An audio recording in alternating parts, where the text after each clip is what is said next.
అందరికీ హాయ్ అండి. 12 సంవత్సరాల నుంచి ఒకతను గ్రూప్ 2 ప్రిపేర్ అయితే, ఇప్పుడు అతను 230+ మార్క్స్‌తో ఫైనల్‌గా సక్సెస్‌కి దగ్గరలో ఉన్నాడు. ఇది కాయిన్‌కి ఒక సైడ్ అయితే, మరోవైపు గ్రూప్ 1, గ్రూప్ 2, గ్రూప్ 4 అభ్యర్థులు ఇతర ఇబ్బందులు ఎదుర్కొంటున్నారు. సో, ప్రెజెంట్ సిట్యుయేషన్ ఏంటి? ప్లస్ వే ఫార్వర్డ్ ఏంటో ఒకసారి చూద్దాం.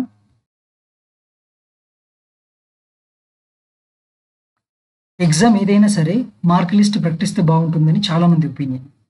ఇంకొకటి కేటగిరీ వైస్‌గా కట్ ఆఫ్ ఎన్ని మార్కులు తీశారని తెలుసుకోవాలనుకుంటున్నారు. ఇవన్నీ వాలిడ్ రీజన్స్ గానే అనిపిస్తాయి. సో, ఒక్కసారి నోటిఫికేషన్ రిలీజ్ అయితే సంవత్సరాల కొద్దీ పోస్ట్‌పోన్‌లు, డిలేస్ అవుతూనే ఉంటున్నాయి.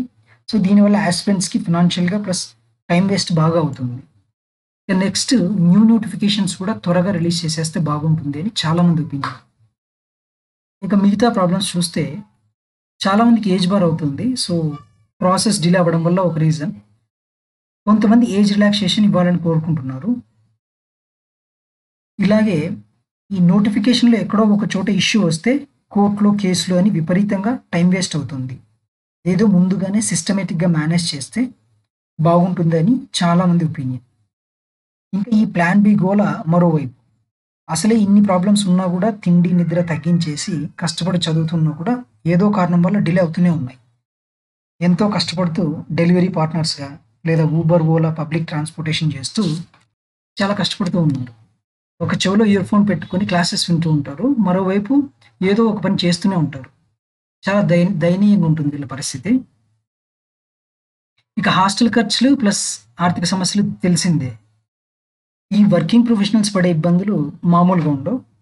సరే ఇప్పుడు మరి వే ఫార్వర్డ్ ఏంటి అని ఒకసారి చూస్తే, ఒకవేళ న్యూ యాస్పిరెంట్స్ అయ్యి ఏజ్ తక్కువగా ఉండి ప్లస్ ఫినాన్షియల్ సపోర్ట్ ఉంటే దెన్ ఓన్లీ ఈ ఎగ్జామ్స్‌కి మాత్రమే ప్రిపేర్ అవ్వండి. లేదంటే ప్లాన్ బి పెట్టుకోవడం చాలా బెటర్. ప్రెజెంట్ యాక్టివ్‌గా ఏ ప్రిపరేషన్ లేకపోతే కరెంట్ జాబ్ మీద ఫోకస్ పెట్టడం చాలా best decision. Especially private sector అయితే. కానీ నా హంబుల్ రిక్వెస్ట్ ఏంటంటే, మీరు ఇంకా యాస్పిరెంట్‌గానే ఉండి ప్రిపరేషన్ కంటిన్యూ చేయాలనుకుంటే, ఈ మొమెంటమ్‌ని మిస్ అవ్వకుండా ప్రిపరేషన్ కంటిన్యూ చేయడం చాలా మంచిది. చాలా మంచి డెసిషన్.